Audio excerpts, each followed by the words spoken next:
Welcome to Fragrance Facts. My name is Marcus. I test and wear a whole bunch of different fragrances to tell you how they are. This review is on a release by Dolce & Gabbana, and this one is called Eau de Toilette. It is a 2019 release classified as a woody aromatic. It's a Eau de Toilette concentration, and it's composed by Nathalie, Lorson, and Daphne, Bugey. Now, was this release a total flop, or does it deserve more love than it got? Stick around and I will let you know by the end of this review.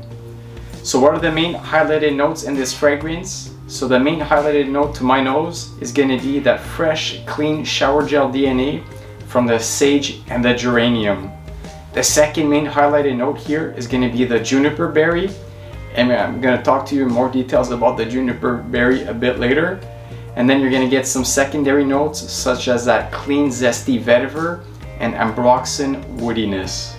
I will now describe the three fragrance stages of K to give you a better understanding of the smelling experience. So in the top, off the initial spray on your skin, you're going to get this bright, fresh and clean, sweet blood orange, fruity citrus with herbaceous shower gel vibes of the sage, juniper berry and geranium. When you're in the mid, you're gonna get that fresh and clean shower gel vibe from the sage, but now here the geranium is gonna have a minty freshness. You're gonna get a floral, airy lavender, woody, zesty, earthy vetiver. You're gonna have a touch of pimento spiciness, but it's not too spicy or too hot at all. And you're gonna also have some leftover juniper berry. When you're in the base, you're still gonna get some leftover of that fresh and clean shower gel sage and that fresh minty geranium, but it's gonna be more the ambroxan, and it's gonna be that clean, fresh, woody, ambery ambroxan, as well as some of that earthy vetiver cleanliness, and you're gonna get some far back earthy patchouli. But the patchouli in the fragrance is not too present, it's not too strong. The same with the ambroxan here, it's not too strong either.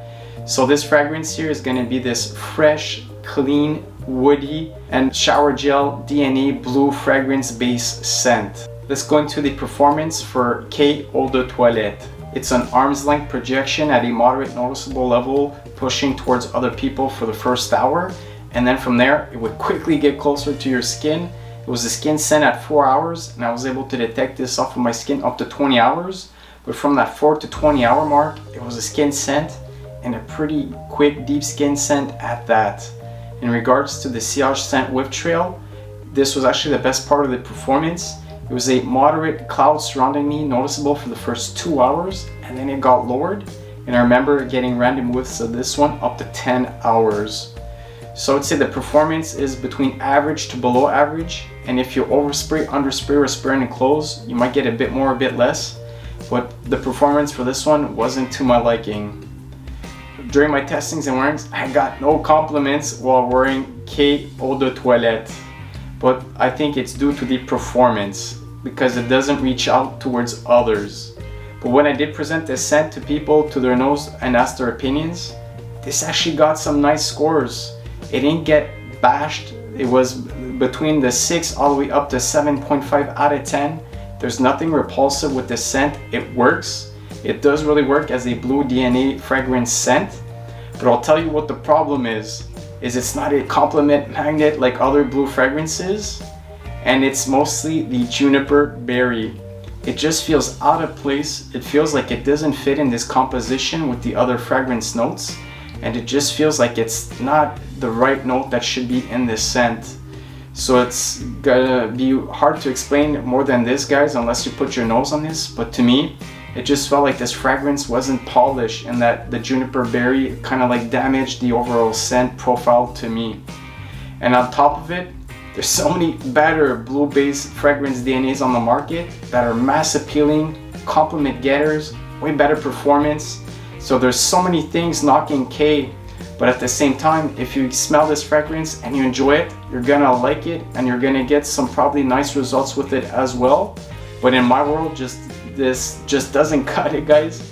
I have so many better blue-based fragrances that I rock and I'll always go to before this, which is why I'll never buy a bottle of Eau de Toilette. Now, other fragrances on the market this one resembles. So you're gonna have to think of fragrances, of course, a lot of blue-based fragrance DNAs. So such as Calvin Klein's Defy Eau de Parfum. You're also gonna have Fusion d'Issey Extrême by Issey Miyake. And of course, the one I find that resembles the most is gonna be K Eau de Parfum, the in-house fragrance by Dolce & Gabbana. But this one, of course, is gonna be different overall, but the DNA is still present here. But that's the closest, of course. So hopefully this review gave you information to help you understand K Eau de Toilette better. See you in the next one. Peace and lights out.